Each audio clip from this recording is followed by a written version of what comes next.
Hello दोस्तों, स्वागत है आप सभी का आपके अपने YouTube channel toppers basic classes में। तो आप सभी लोग कैसे हैं? उम्मीद करते हैं आप बिल्कुल ठीक होंगे और स्वस्थ होंगे। अपनी पढ़ाई को भी आप लगातार कर रहे होंगे। जैसा कि हमारा एग्ज़ाम लगा हुआ है, ठीक है, अगले महीने। तो जो लोग नए हैं उनको बताना चाहती हूँ कि हमारा आरपीएफ एसआई और कांस्टेबल का प्रैक्टिस सेट चल रहा है, जो आपका रेगुलर चलता है, ठीक है। उसकी कोई छुट्टी नहीं है एग्ज़ाम तक। तो उसी को स्टार्ट करने से पहले जो भी लोग चैनल में नए आए हैं वो चैनल को फटाफट से सब्सक्राइब कर लें और अपने नोटिफिकेशन को भी ऑन कर लें, ताकि आने वाला वीडियो उनको टाइम से प्रोवाइड होता रहे। क्योंकि नहीं नोटिफिकेशन ऑन करेंगे तो नहीं आपको आएगा, लेकिन ये नहीं पता चलेगा कब आएगा क्या है। नोटिफिकेशन ऑन करेंगे तो आपकी स्क्रीन पे आपको दिखेगा, ठीक है। और अपने लोगों तक शेयर करें, ठीक है, जो भी लोग आपके साथ में इस एग्ज़ाम की तैयारी कर रहे हैं। तो चलिए आज के अपने प्रैक्टिस सेट को स्टार्ट करते हैं। आज का हमारा पहला क्वेश्चन क्या है? 1950 से 51 तक सकल घरेलू उत्पादक में औद्योगिक क्षेत्र का योगदान लगभग कितने प्रतिशत रहा है? तो औद्योगिक क्षेत्र में कितने प्रतिशत रहा है? तो ये आपका जो रहा है, ये आपका 11 से 8% रहा है, ठीक है। 11.8% आपका रहा है, ठीक है। तो ये आपका इतने से इतने तक रहा है। तो ऑप्शन ए आपका यहाँ पे बिल्कुल राइट है। चलिए नेक्स्ट क्वेश्चन की बात करते हैं। तो नेक्स्ट क्या है हमारा, ये भी आपका इम्पोर्टेंट है, ये पूछा गया है आपका। निम्नलिखित में से कौन हर्षवर्धन के दरबारी कवि और हर्षचरित लेखक थे? तो कौन थे आपके? ये आपके बाणभट्ट जी थे, ठीक है। कौन थे? बाणभट्ट के जी थे। और इनकी रचनाएं भी हैं। तो आपकी कादम्बरी हैं। आप इसको ऐसे याद कर लीजिए, लोग नहीं कदम कदम पे बाण मारते हैं, तो कदम कदम पे बाण जो मारते हैं उनकी क्या है? कादम्बरी है। अब ठीक है, बाणभट्ट उनके गुरु थे। और हर्षचरित में आपके करीब 8 उच्चतम अध्याय हैं। प्रारंभ के 3 उच्छ्वासों में बाणभट्ट ने अपनी आत्मकथा लिखी। जो पहले के 3 थे तो उनमें उन्होंने बाणभट्ट जी ने अपनी आत्मकथा लिखी थी, ठीक है। और हर्षचरित के बाद आपके से वर्धन राजाओं ने प्रभाकर वर्धन, राज्यवर्धन और आपके हर्षवर्धन के जीवन तथा कृतियों का वर्णन विस्तार पूर्वक किया है, ठीक है। और हर्षवर्धन से हमें तत्कालीन भारत की जो सामाजिक एवं सांस्कृतिक दशा की भी पूर्ण प्रमाणिक विवरण मिलता है। जैसे उनकी कथाओं से हमें सामाजिक और सांस्कृतिक दशाओं का भी पूर्ण विवरण, मतलब पूरा विवरण पता चलता है, ठीक है।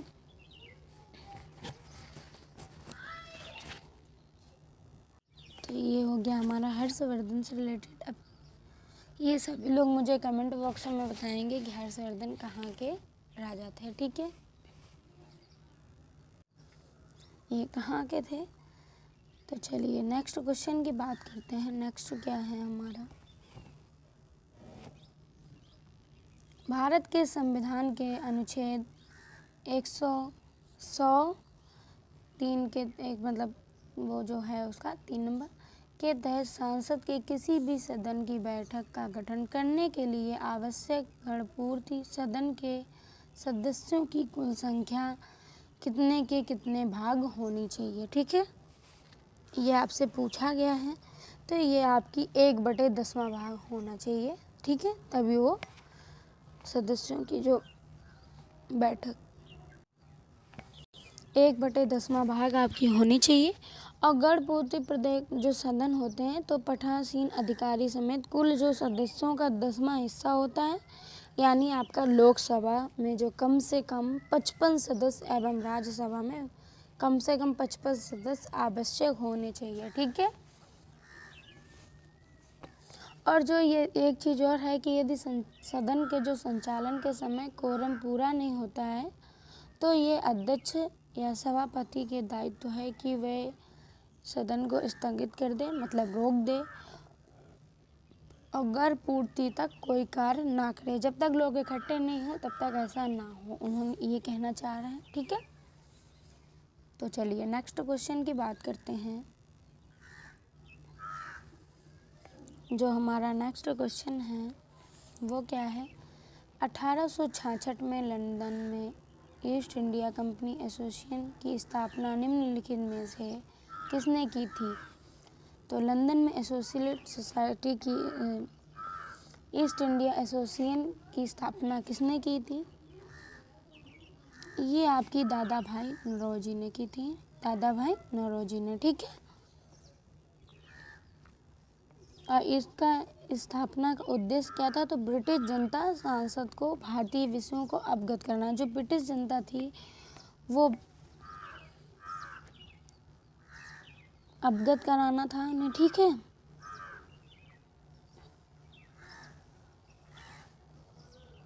और दादा भाई जैसे किसी कोई हमें मिलता है तो उसका हमें जन्म मन भी पूछा जाता है।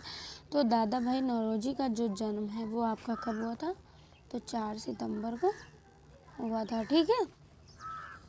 और कब हुआ था। तो 1825 में हुआ, 1825 में इनका जन्म हुआ था, ठीक है।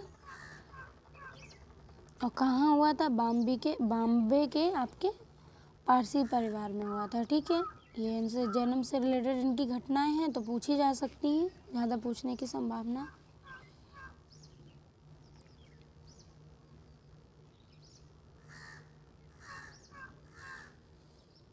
और जो दादा भाई नौरोजी आपके वर्ष आपके जो 1992 में ब्रिटेन के आम चुनावों में बिरल पार्टी के टिकट पर फिशनबंदी सेंट्रल से जीतकर भारतीय मूल पहले ब्रिटेनी सांसद बने थे, ठीक है। ये आप अपनी कॉपी में कहीं नोट कर लीजिएगा, जहां आप अपना नोट करते हैं इम्पोर्टेंट। तो चलिए नेक्स्ट क्वेश्चन की बात करते हैं अब। उत्तर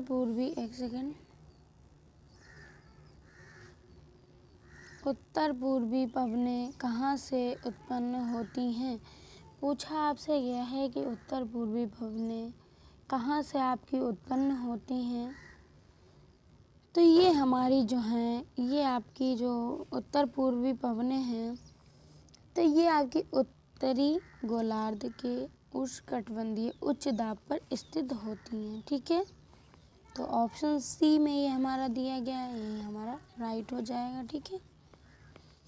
और ये जो पवन है आपकी तो ये सामान्यतः वर्ष भर में नियमित रूप से ही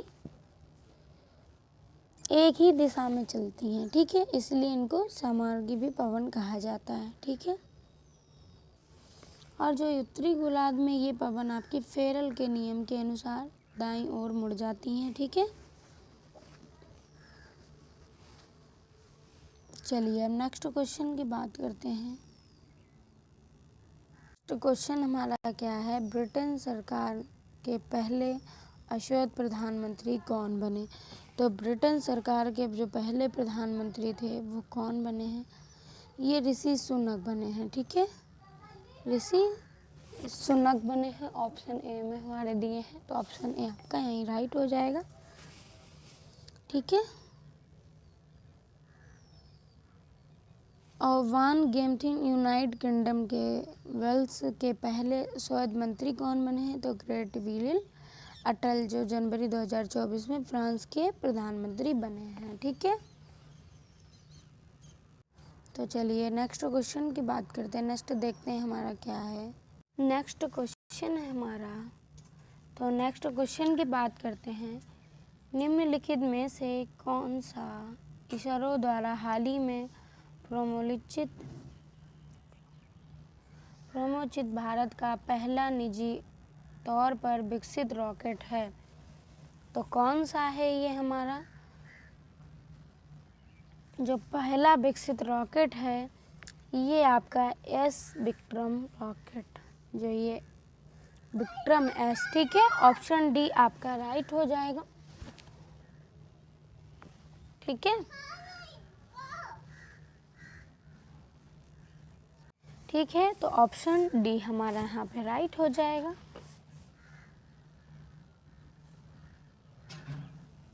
और ये जो इस उपग्रह को श्रीहरिकोटा के सतीश धवन स्पेस सेंटर से लॉन्च किया गया था, ठीक है।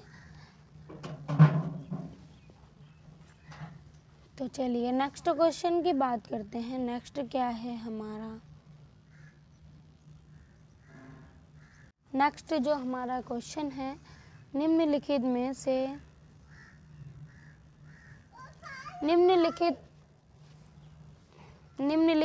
से कौन सा, सॉरी ये तो वही चल रहा है, रिपीट हो रहा है। नेक्स्ट हमारा ये है, किसी चालक को प्रतिरोध चालक के किस गुण के अनुक्रमानुपाती होता है। तो ये किस अनुक्रमानुपाती होता है। तो ये आपका लंबाई का अनुक्रमानुपाती होता है, ठीक है। तो ऑप्शन ए हमारा यहाँ पर राइट हो जाएगा। फिर हमारा नेक्स्ट क्वेश्चन है, नेक्स्ट क्या है, नेक्स्ट क्वेश्चन है हमारा, कांच की पट्टी, एक सेकंड पहले लेते हैं। कांच की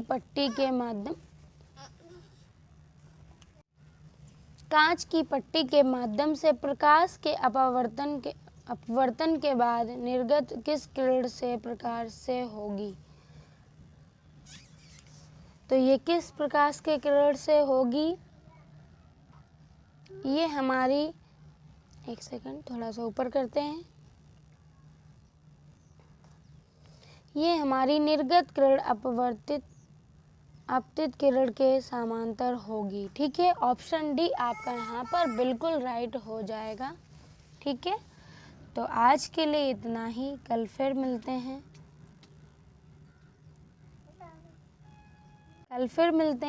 और आप लोग सभी लोग चैनल को लाइक करें, सब्सक्राइब करें और नोटिफिकेशन को ऑन भी करें। और कमेंट बॉक्स में मुझे ज़रूर बताएं। और जो भी मैं क्वेश्चन आपको बीच में कमेंट बॉक्स करने के लिए बोलती हूँ तो आप वो करा करिए, क्योंकि बार बार क्वेश्चन किसी के सामने बोलने से ऑप्शन उसका आप बोलते हैं, गलती होने की संभावना कम रहती है, ठीक है। जब भी आप किसी चीज़ को बार बार लिखेंगे, बोलेंगे, पढ़ेंगे तो गलतियाँ नहीं होंगी, ठीक है। तो आज के लिए यहीं तक, कल फिर मिलते हैं एक नए प्रैक्टिस सेट के साथ। तो thank you and bye bye. और अपनी पढ़ाई को भी आप लगातार बना के रखिएगा।